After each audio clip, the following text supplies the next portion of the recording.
I'm going to talk a little more about hating as partners, and because another thought came to my mind. Now, here's what here's what needs to happen when you're a partner that is doing all that you're supposed to be doing to the best of your ability. You need to accept what your capacity is and where you're at. And now, when somebody else maybe comes to your partner and gives the same advice as you, and it hits a different way, you got to get out of yourself. I remember I was in a situation once where um, somebody said something to me, and I was like, oh, wow, okay. And for me, it was like new information. At the time, I didn't know I was told this in the past, and I was like, oh, okay, I'm sorry. I didn't know. But it was brought up to me so much, like, oh, yeah, you don't listen to me. And I'm just like, yo, this thing isn't even really about you right now. Like, I owned up to the fact that I didn't hear you out. But I think that what I learned was when information hits you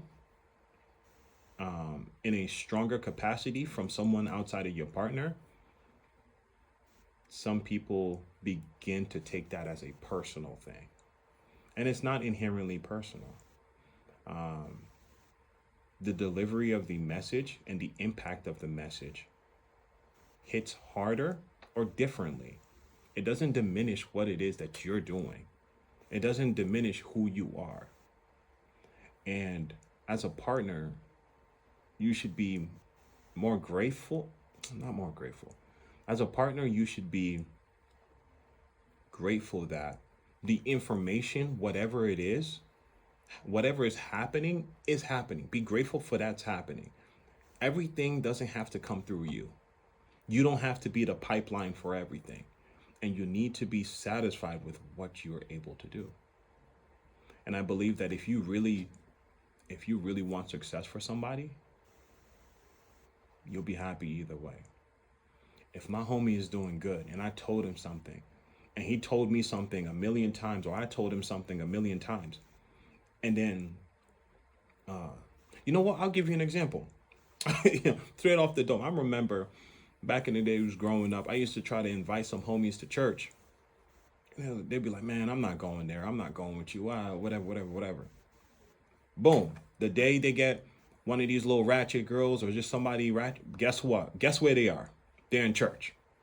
And I used to look at that. I'm like, yo, dang, homie. Like, I've been asking you to do this for years, you know? And old girl just gave you the cheeks. And now all of a sudden, you straight up,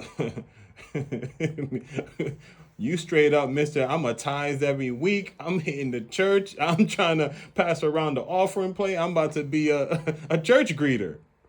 You know what I'm saying? And but the reality of it is, I was very happy that they were going to church, plain and simple. And that's how we need to move as a partner. If you really want your person to win, no matter what, that's how you. I'm gonna tell you, this is how I move. I don't care who it is. If it's my friend, if it's my shorty, if it's someone in my family, if they are winning, if they are getting information, and I try to give them information and I'm not good enough or whatever I got going on, keep shining. Get the information somewhere else and I'm going to celebrate you. If you really want someone to win, that's how you're going to move. There's a lot of haters out there. There's a lot of haters out there. Don't be the hater that's holding somebody back. Straight up. That's all I got to say. Yee.